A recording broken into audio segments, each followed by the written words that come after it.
For early access plus exclusive content, facilitated discussions, live one-on-one Q&As, and more, become a patron at patreon.com/BrucePointset. Easy to say. There are days where, dang, like it is rough to have to navigate people disliking you because you are asserting your right to exist. That you're asserting, you're asserting your humanity. You're asserting, your lineage and your culture.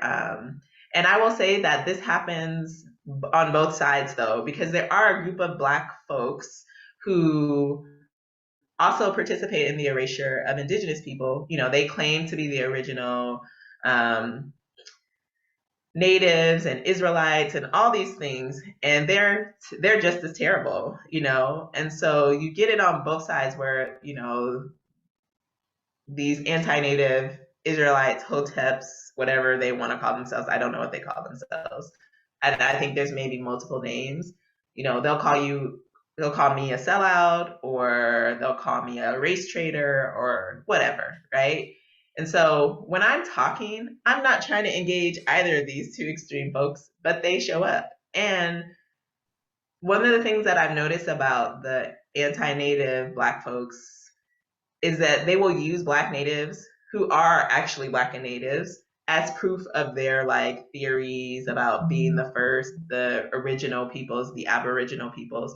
They will use our identities and our pictures as proof of that narrative. And we're like, hold up, no, we are not, this is not what's it. But then the people on this side will say, see, look at them, they're on these pages and they believe these theories. And so there's this constant trying to stay safe from these two extreme ideas, extreme, very anti-Black folks, and then these extreme, very anti-Native folks, right?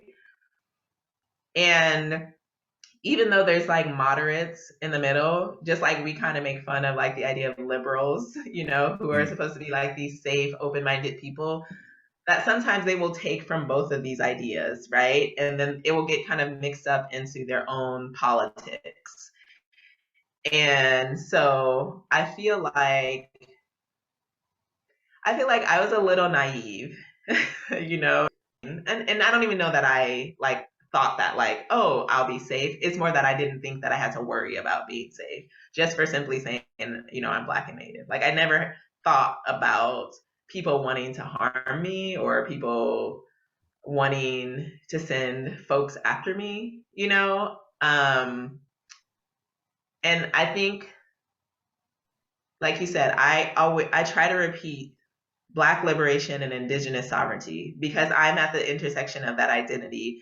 And I realize Black and Native folks have been fighting this since contact. Black folks being, the descendants of Indigenous peoples of Africa, dealing with colonialism and settler colonialism there, but then also dealing with being trafficked and that, being stolen and brought then to a land where that another settler colonial project was happening and genocide was happening, right? And so both of our peoples have been enduring settler colonialism, and the projects of white supremacy. And I would add on top of that racial capitalism, where our bodies and our lands and our resources have been commodified, right? And so here in the Americas, and specifically in the US, we have all been navigating that. And one of the things we also have been navigating is the way these projects have pitted us against one another, right? To have us to dehumanize one another, to have us co-opt the hierarchies that exist.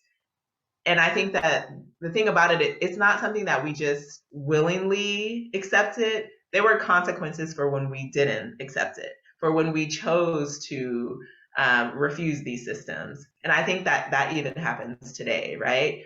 And so I think that I'm asking Black and Native folks to understand that we have a common oppressor. And though we have some unique experiences and some unique situations that we have to deal with, all of this is rooted in the same thing, in the very same thing. And that we shouldn't, if we're saying we want a liberated Black future, we can't participate in settler colonialism, the erasure and the genocide of Native folks. And if we as Native people say that we want a sovereign Indigenous future, we can't participate in the commodification, the exploitation, and anti-Blackness, of Black folks, right? We have to be very intentional about the future we're trying to build.